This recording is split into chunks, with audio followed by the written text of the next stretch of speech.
Hey, what's up? So, I just beat Pokemon Platinum finally. Definitely the hardest fucking Elite Four ever. Cynthia's a goddamn beast, and I have fucking mad respect for her now. Crazy. So, now that I beat that, I figured, why the hell not do my top 10 Sinnoh Pokemon, which has kinda been probably the easiest list, so far. So, yeah, here we go. Let's do it. So number 10, and if anybody actually watches gives a crap, is gonna flame me, but Tangrowth. I don't know why. I don't really like when Gen 1 Pokemon get evolutions. You can call me fucking Gen 1er if you want, but I think that's not the point. I think the Gen 1 Pokemon were perfect as they were. None of them needed more evolutions or anything. But Tangela got one. And after a while, after using it, it grew on me, and I think it's a really good Pokemon. But again, I don't ever play competitive, so what the fuck do I know? I just think I don't know, he's kind of cool. I know most people are like, what the fuck is up with him? To me, he's a pretty good description of evolution, because it's Tangela like evolving, like he's growing, he's adapting a little more. He's not so fucking out there as far as a couple others on this list. Number 9, and it's kind of a toss-up, is Leafeon. Not sure why. I just think Leafeon's pretty cool. It's probably one of my favorite of the EV evolutions, to be honest. Yeah, I mean, I don't know. If it comes when I think grass type, I think Leafeon, good, fuck, go! Fuck, I don't know. Glaceon's cool too. Glaceon reminds me of this girl I know who's dating one of my friends, and we're just gonna leave it at that. But whenever I see Glaceon, I think of her. So really, Glaceon probably should beat out Leafeon. But since I've never really gotten to use a Glaceon... Oh, voice crack. I never got to use a Glaceon through the game or whatever, and I have Leafeon, we're just gonna go with Leafeon. Leafeon looks like she'd be hot if she were a human being. I don't know, she looks like she'd be my kind of girl. Oh, this is getting fucking weird. Alright, Leafeon's number 9. Number 8 is Abomasnow! Sorry, I had to do that for Brandicles. So number 8 is Abomasnow. I don't know. I used him on my team in my Sinnoh playthrough, and I wouldn't recommend it. But he was just so badass, and I love him so much that I was just like, fuck it, I'm using him. I was in the top of that mountain place, Mount Coronet I think it's called, and I was like, I wonder if you can catch an Abomasnow here. Saw in my Pokedex that you could, and I was like, I told Brandicles, I was like, if I catch this guy, I'm fucking using him on my team. I don't give a shit. Sorry, Grottle, I don't give a shit. And I used him. One of the people who was in the finals for the Pokemon World Tournament this year used one, and I don't really know what he was thinking, because frankly, Abomasnow is just not that good. Like, he's so weak to like fucking everything. He's just, I don't know, he's not that good. So I don't know what he was thinking, but there's probably some sort of hidden strategy. Honestly, his best move is pretty much Ice Shard, even though it sucks damage-wise, but it attacks first. And then you got that hail going on. I don't know. He could, yeah. I just think Abomasnow is like the dude who's like, when you're walking with him, nobody's gonna fuck with you. Abomasnow is like the guy on your team who doesn't really like anybody else, but eventually starts to come around, and he's all like, "You're right, smell of stuff," and you're like, love you. So, yeah, nobody'd fuck with you if you're walking around with a 7-foot tall tree covered in snow. Abomasnow, so cool. Fuck it, yeah, Abomasnow's cool. Number 7, and if you're Sherlock Holmes, you already know this, or would have guessed that this guy was going to appear, is Gliscor. I think that's how you pronounce it. There's no real reason, honestly. He's kind of cool. Well, he is cool. So, I don't know. There you have it.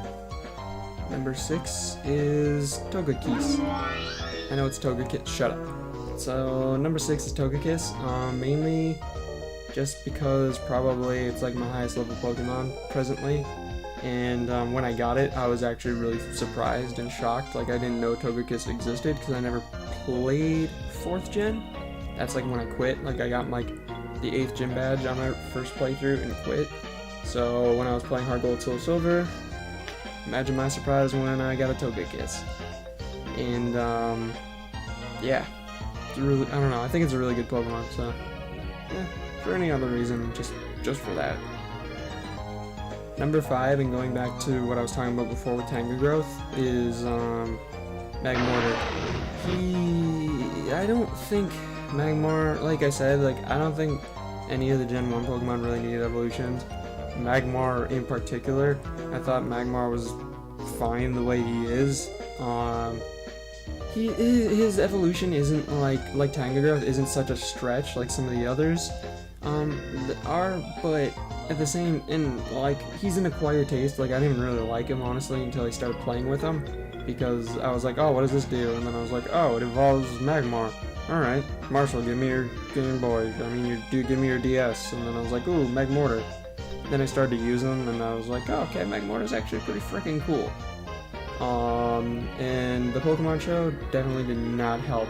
Definitely made me like Magmortar more, so thank Paul for that. Seriously, Paul's fucking awesome. And so is Magmortar. Number 4 is a Pokemon that I was talking about, and you probably already guessed it. Number 4 is Rhyperior. I know a lot of people don't like Rhyperior because his evolution is such a stretch. He doesn't, like people say like he doesn't match at all. That's fucking stupid. You're being retarded. He matches. He's just a bit more of a stretch. Now, if you factor in the Protect armor, given the look and appearance of it, and then you factor mixing that with Rhyhorn or Rhydon, you can see the connection. I mean, the protector thing, like you can clearly see the influence of that on as his armor, and you can see the Rhydon elements with his horn and his like claw and his body shape overall. So really, it's not that fucking bad. You just need to shut the fuck up and accept it. But again, Rhydon did not need another evolution, but after using Rhyperior, I really have grown to fucking love Rhyperior.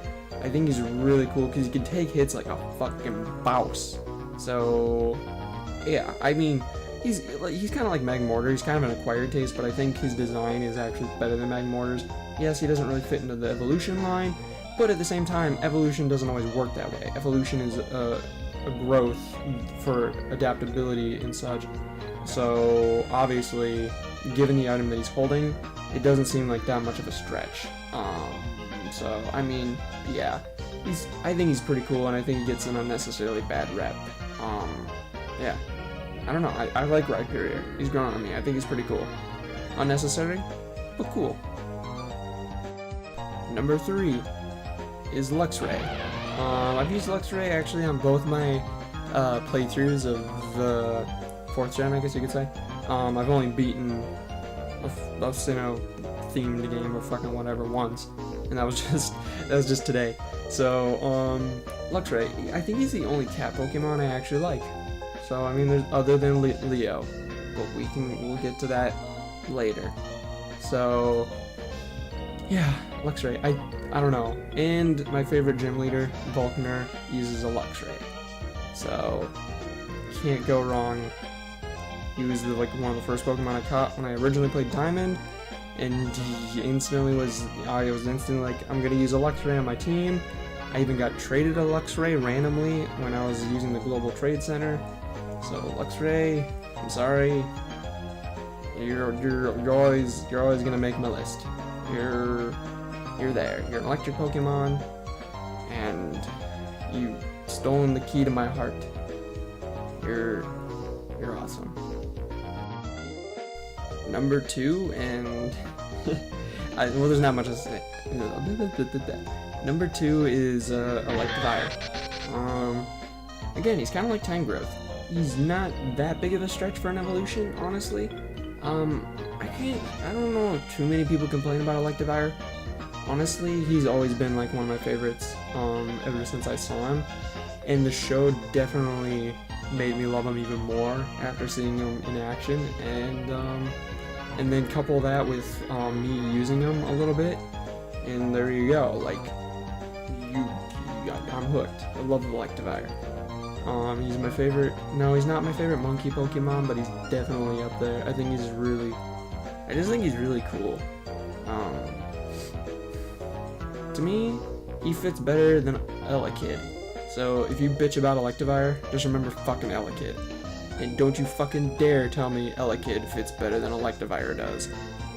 You have Electabuzz, who's a semi-animal looking thing, and Electivire, who's an animal looking thing, and then you have a fucking light bulb. Or whatever you want to call it, a plug-in. It doesn't make any fucking sense. It really doesn't. It barely comes. So if you bitch about Rhyperior, or Electivire for that matter, since we're on the topic of Electivire, remember fucking Elekid, alright? Fucking Electivire, he's awesome. Fuck you if you hate him. Number 1, and the Pokemon that I don't think is talked about a lot. Mamoswine. I don't know why I like Mamoswine so much. I think partly because of the show, and partly just because I don't know, he's cool. He fits into his evolution line really friggin' good for a Pokemon added later. Like you have Swinub, Piloswine, and then you got Mamoswine. He just fits right in there. He's not awkward, he doesn't stand out, he's a great badass Pokemon. And his Dream World ability, Thick Fat, like they had that special distribution of him, made me love him even more. Played through white version with him, wrecked shit, because he was way too high leveled for me to own him at that point, but I did. He's awesome, and I don't know. I can't really go on. I like animals, and he's an animal, and he's also an ice type, so I mean that helps, and he's a ground type, so and he's got Thick Fat. So I mean, you just can't beat Mamoswine. Sorry, he's a boss. You know, it's DOS. And, you know, the world is his design. So you know, you just he's a god. He owns Xbox. No, I'm not talking about Bill Gates. I'm talking about Mamoswine still.